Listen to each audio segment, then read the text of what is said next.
Assalamualaikum warahmatullahi wabarakatuh. Waalaikumsalam warahmatullahi wabarakatuh. Halo teman-teman, di sini aku mau mengajak salah satu temanku untuk ngobrol-ngobrol mengenai review film yang udah ditonton sama temanku. Nah, langsung aja yuk kita sapa teman aku. Hai Rus. Halo, gimana kabarnya? Alhamdulillah baik. Gimana kabarnya?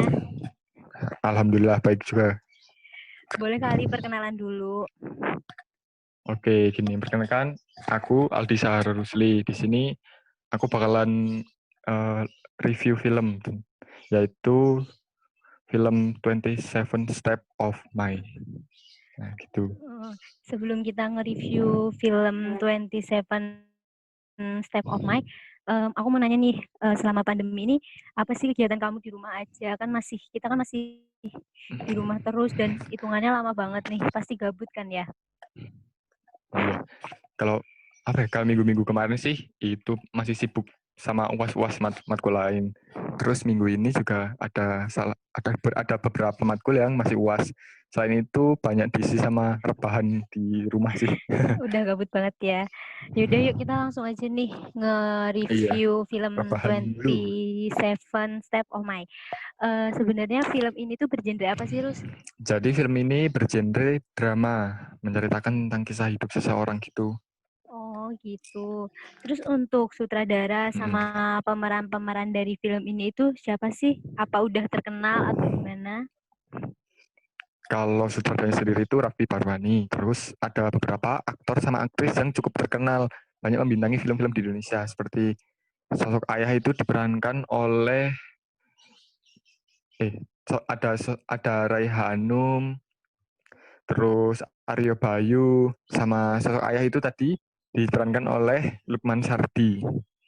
Nah, Udah, sama udah ada terkenal juga sih. beberapa tokoh lain yang juga sering juga sering membintangi film-film di Indonesia yang Iya lain. sih bener banget. Itu adalah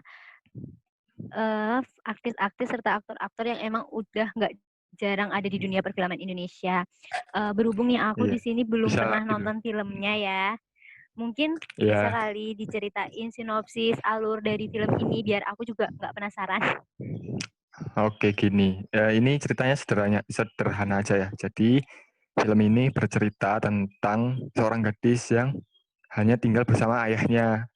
Nah, saat SMP, waktu pulang dari tempat hiburan, tempat taman gitu, nah dia mengalami kekerasan seksual oleh sekelompok orang. Nah, kejadian itu membuat uh, Mai itu pelaku atau tokoh utama perempuan dalam film ini itu mengalami depresi atau apa ya, menjadi sangat down gitu. Jadi sangat terpukul atas kejadian itu yang menyebabkan Mai sendiri mengurung diri dari dunia luar, hidup tanpa komunikasi, emosi, sama perasaan. Nah, selain itu, kejadian itu juga berdampak sama ayah Mai. Ayah Mai yang hanya seorang diri mengurus Mai menjadi merasa sangat bersalah gitu, tidak bisa menjaga anak semata wayangnya. Hal itu membuat kondisi dari ayahnya sendiri juga juga sangat memprihatinkan gitu. Dia bekerja sebagai tukang pembuat boneka sama saat malam hari menjadi petinju. Nah, saat menjadi pembuat boneka bersama Mai, dia menjadi sosok ayah yang sangat sabar, pengertian, dan peduli dengan anaknya. Walaupun demikian, saat dia menjadi petinju, karakternya berbanding terbalik dengan kebiasaannya di rumah. Dia menjadi sangat temperamental dan tidak segan untuk menghabisi lawan-lawannya. Nah, kejadian atau kehidupan mereka itu berlangsung hampir selama 8 tahun. Jadi mereka hidup berdua, akan tetapi tidak ada komunikasi sedikit pun. Maya sendiri tidak mau berbicara dengan orang lain dan lebih memilih untuk hidup di balik pintu kamarnya.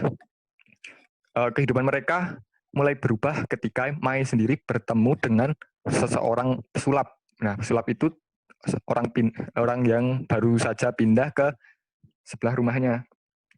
Pertemuan Mai dimulai dari sebuah lubang kecil yang dengan lubang kecil itu Mai bisa melihat atraksi sulap gitu, atraksi sulap dari tetangganya itu. Nah, mulai semakin hari semakin penasaran, akhirnya pesulap itu menyadari bahwa dirinya sering dilihat oleh Mai melalui lubang kecil di tembok kamarnya.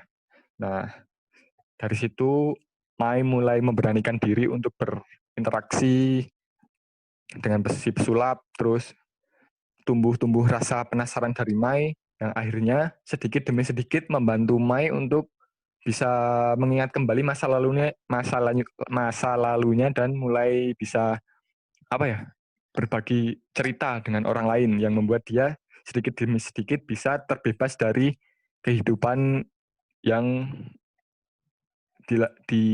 kehidupannya yang bisa dikatakan sangat depresif gitu. Nah, semakin lama semakin banyak interaksi yang terjadi antara si pesulap dengan Mai.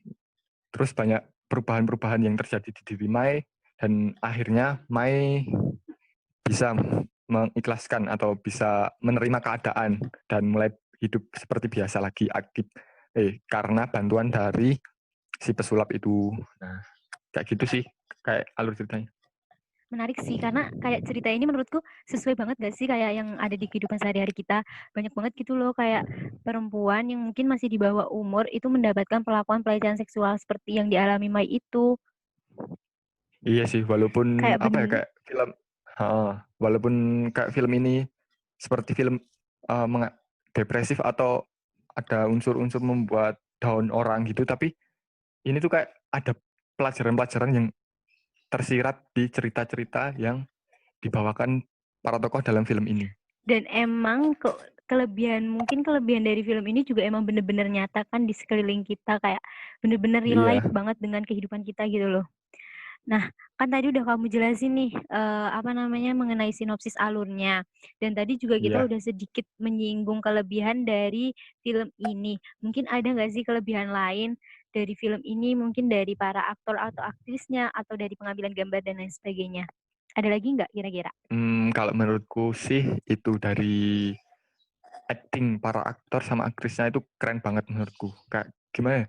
Kan jujur aja, film ini itu minim dialog gitu. Paling dialog cuma antara ayah dengan orang lain, bukan ayah dengan Mai. Mai sendiri malah bisa malah nggak ada dialog sama sekali. Tapi dengan tidak adanya dialog dalam film ini, para pemain itu, para tokoh yang berperan itu bisa menceritakan dengan sangat baik gitu. Jadi walaupun tidak ada dialog, tapi dari perilaku atau acting para tokoh bisa menceritakan apa maksud dari film ini sendiri.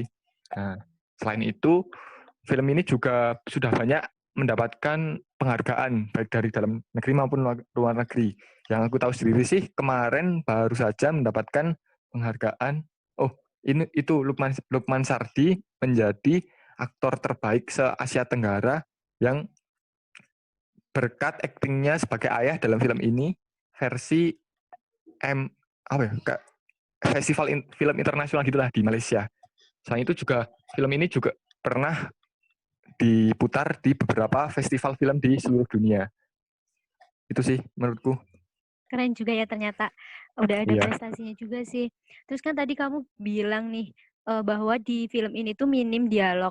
Nah, untuk tokoh utamanya sendiri si Mai, kan kamu bilang tadi dia berubah karena ada interaksi dengan pesulap.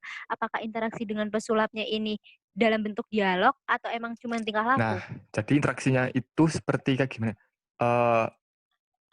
Pesulap itu bisa mempraktekkan trik-trik sulapnya yang membuat Mai jadi sedikit demi sedikit tertarik untuk berinteraksi dengan si pesulap itu. Kayak mulai dari trik sulap bunga, terus topi, di dalam topi keluar kelinci atau burung dara, terus hingga sama yang paling berkesan itu, yang paling berkesan dalam film ini dari trik sulapnya itu ketika pesulap mempraktekkan sulap itu loh, mengurung dirinya, terus ternyata kok gagal. Nah dari kegagalan itu karena dilihat oleh Mai, ada inisiatif dari Mai untuk menolong. Nah terus dari situ mulai ada interaksi yang lebih kayak betangan, jadi menyebabkan si Mai jadi keingat terus mulai melukai dirinya sendiri supaya melupakan kejadian yang pernah dialami pada masa lalunya itu. Kayak gitu Kak, Oh, seperti itu. interaksi-interaksi penonton sama pesulap, penonton sama penyajian sulap atau trik-trik sulap gitu. Oke, oke. Menarik sih. Terus ya, tadi kan kekurangannya itu minim dialog. Nah, selain minim dialog itu ada lagi nggak sih kekurangan yang menurutmu terdapat di film ini? Kalau kekurangan sendiri, apa ya? Oh ini sih, waktu Mai menjadi gadis SMP, nah Mai sendiri masih diperankan oleh Raiha Anum yang notabene sudah tidak remaja lagi. Nah, jadi menurutku kayak apa ya, kayak kurang pas gitu. Jadi karakter remaja. Tapi juga nggak tahu juga, tapi juga nggak tahu sih. Mungkin dibuat Raiha Anum dijadikan sebagai karakter My SMP itu supaya Raiha Anum bisa merasakan emosi. Jadi dari kejadian kayak Oh iya kekurangannya. sih bisa jadi. Selain itu juga itu sih. Hmm, nah, karena minim dialog, jadi kalau yang apa ya kurang paham sama cerita ini bisa jadi pas waktu menonton Bertanya-tanya. film ini bisa ya kok maksudnya apa sih, terus ini kok kayak gini, atau mungkin bosen tau kan karena nggak ada dialog, jadi lihat aktornya cuma bermain peran atau melakukan sesuatu yang diulang-ulang gitu, jadi bosen. Tapi selain itu nggak ada sih, cuma itu mungkin menurutku. Oh gitu ya. Tapi film ini tuh tetap menarik kan ya buat dilihat walaupun mungkin kita bosen gitu. Tapi tetap Iya. bagus gak sih? Karena emang banyak banget kan pelajaran yang bisa diambil dari film ini.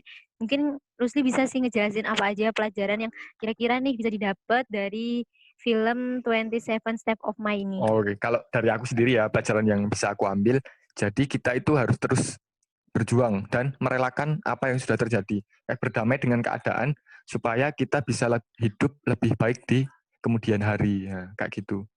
Oh iya, aku mau nambahin juga sih. Jadi film ini kan tadi aku mengatakan sendiri bahwa film ini itu kayak depresif gitu, menjadikan orang-orang yang nonton bisa sedih atau down gitu. Tapi pada film ini juga disisipkan beberapa adegan komedi. Nah, antara si ayah dengan Temennya.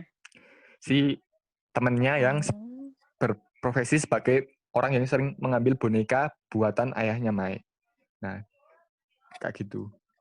Jadi selain apa ya, sedih, pas tapi juga uniknya itu membuat kita pas merasa sedih gitu. Tiba-tiba adegan ayah Mai sama yang sering mengambil boneka itu jadi kayak lucu gitu. Padahal tingkah lakunya kayak aneh gitu.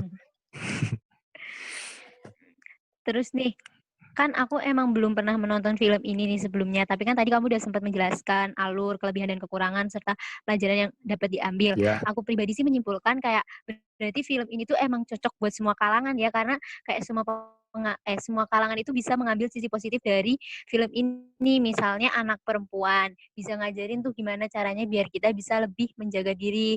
Terus buat orang tua juga bisa gimana caranya lebih bisa menjaga anaknya gitu nggak sih? iya. Jadi ya tiap tiap tiap misal remaja maupun orang tua gitu bisa mengambil pelajaran yang merupakan apa ya, pemahamannya sendiri tentang film ini.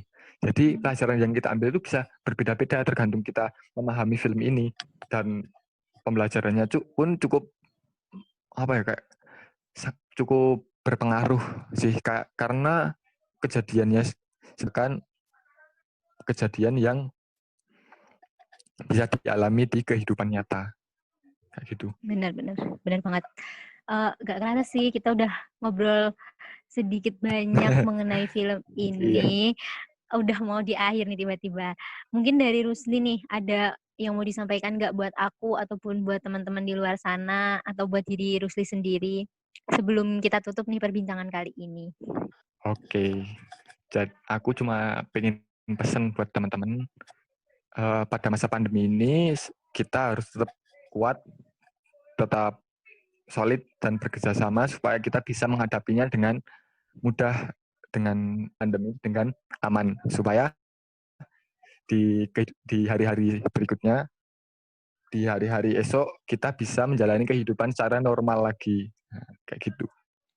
Tetap Oh semangat iya buat sih. semuanya. Oke, semangat ya. Makasih ya Rus sudah Semangat, mau semangat. bincang-bincang siang hari ini. Oke, Juga sama-sama. gak kerasa kan. Ya Mm-mm. udah deh kalau udah nggak ada yang disampaikan, sekali lagi aku Alivia mengucapin terima kasih banget udah ngeluangin waktunya juga. Cukup sekian sih dari aku sama Rusli teman-teman. Mungkin kalau ada salah kata atau salah apalah gitu, Apalah, maafin aku apalah. Alivia sama Rusli. Yoi. Maaf, Kak. Sekian ya dari Alivia dan Rusli. Wassalamualaikum warahmatullahi wabarakatuh teman-teman. Waalaikumsalam warahmatullahi wabarakatuh.